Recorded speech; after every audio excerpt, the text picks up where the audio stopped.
आज की कहानी है शिकार का ऐलान। सालों पहले एक घने से जंगल में कुछ जानवर रहा करते थे। उनमें से एक शेर था और उसकी सेवा में हरदम लोमड़ी, भेड़िया, चीता और चील रहते थे। लोमड़ी को शेर ने अपनी सेक्रेटरी, चीता को अपना अंगरक्षक और भेड़ियों को अपना गृह मंत्री बना रखा था। इनके अलावा चीता दूर दूर की सारी खबरें लाकर शेर को देता था, यानी वो खबरी का काम करता था।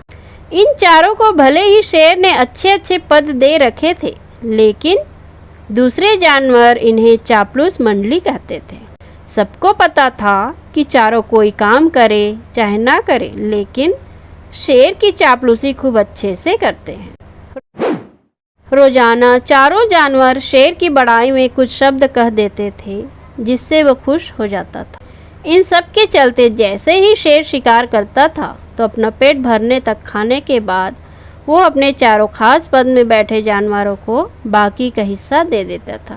इसी तरह लोमड़ी, भेड़िया, चीता और चील की जिंदगी बड़े ही आराम से कट रही थी। एक दिन खबरी चील ने अपने चापलूस दोस्तों को आकर बताया कि काफी देर से सड़क के पास में ही एक ऊंट बैठा हुआ है।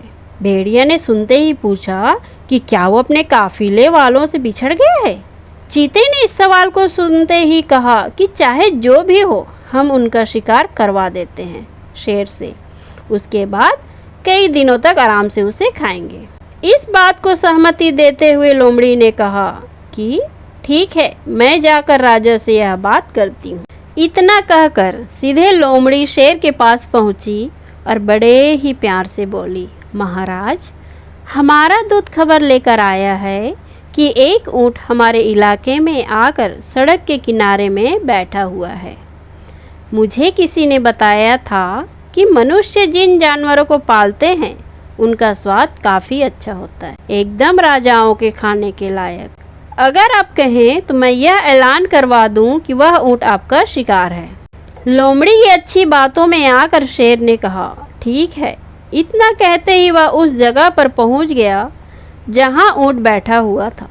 शेर ने देखा कि वो ऊंट काफ़ी कमज़ोर है और उसकी आंखें भी काफ़ी पीली हो चुकी। उसकी ऐसी हालत शेर से देखी नहीं गई। उसने ऊंट से पूछा कि दोस्त, तुम्हारी ऐसी हालत कैसे हो गई? कराहते हुए ऊंट ने जवाब दिया, जंगल के राजा, क्या आपको नहीं पता कि सारे इंसान कितने दयाहीन होते हैं? सारी उम्र मुझसे एक व्यापारी ने माल ढुलाया, अब मैं बीमार हो गया तो उसने मुझे अकेले बनने के लिए छोड़ दिया। उसने सोचा कि मैं उसके किसी काम का नहीं रहा, इसी वजह से अब वो मुझे अपने साथ नहीं रख रहा है और न ही मेरा इलाज करवा रहा है। अब आप ही मेरा शिकार कर दीजिए ताकि मुझे इस दर्द से मुक्ति मिल जाए। इन सब बातों को सुनकर शेर काफ़ी दुखी हुआ। उसने ऊंट से कहा कि अब तुम इसी जंगल में रहोगे हमारे साथ, यहाँ तुम्हें कोई भी नहीं मारेगा। मैं ऐलान कर देता हूँ कि तुम्हारा शिकार कोई जानवर नहीं करेगा। शेर की इस दयालुता को देखकर चारों चापलूस जानवर दंग रह गए। धीमी आवाज में भेड़िए ने कहा कि कोई नहीं, बाद में इसे किसी तरह से मरवा देंगे। अभी जंगल के राजा का आदेश मान लेते हैं। ऊंट अब उसी जंगल में आराम से रह रहा था। अच्छे से हरी घास खाते खाते ऊंट एक दिन बिल्कुल स्वस्थ हो गया। वो हमेशा शेर के प्रति आदर भाव रखता था और शेर के दिल में भी उसके लिए दया और प्रेम की भावना थी। अब शेर की शाही सवारी भी स्वस्थ ऊंट निकालता था। वो शेर के चारों खास पदाधिकारी जानवरों को अपने पीठ पर बैठाकर चलता था। एक दिन चापलूस जानवरों ने जंगल के राजा शेर को हाथी का शिकार करने के लिए कहा।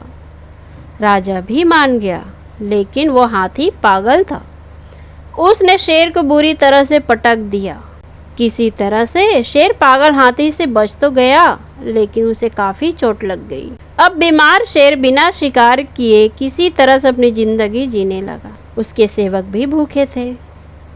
उनके मन में हुआ कि आखिर ऐसा क्या करें कि कुछ खाने को मिल जाए। फिर उनका ध्यान हट्टे कट्टे हो चुके ऊंट पर गया। सब ने मिलकर एक तरकीब सोची और राजा के पास चले गए। सबसे पहले भेड़िए ने कहा, महाराज, आप कितने दिनों तक भूखे रहेंगे?